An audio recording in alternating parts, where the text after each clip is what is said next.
বন্ধুরা, এখন বিকেলবেলা অনেক সুন্দর কৃষকরা খেতে কাজ করতেছে। আর আমার বন্ধু পলাশ আসছে ঘাস কাটার জন্য। দেখি ইনশাল্লাহ তার ঘাস কাটার ক্ষেত। আসেন আপনাদেরও দেখাই। এই যে অনেক সুন্দর একটি ঘাস ক্ষেত, সাইড দিয়া ধান ক্ষেত করছে। এই ঘাস ক্ষেত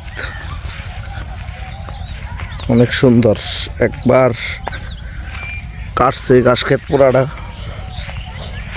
ঠিক আছে, খুব সুন্দর একটি দৃশ্য, মনোরম পরিবেশ।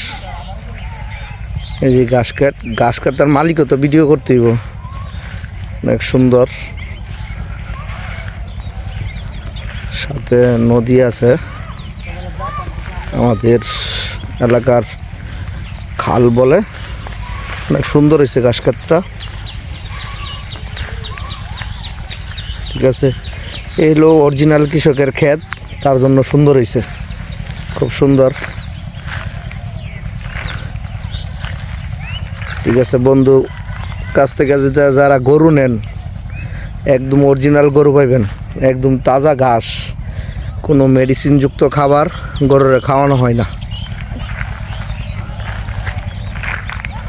এইটা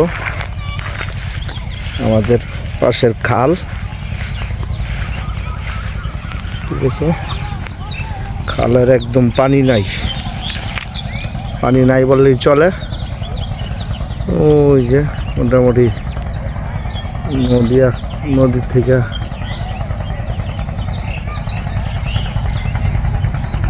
নৌকা দিয়া নরসিংতার লোকজন আসতেছে। খালে একদম পানি কমে, একদম। ঠিক আছে, ওই যে আমাদের এলাকা।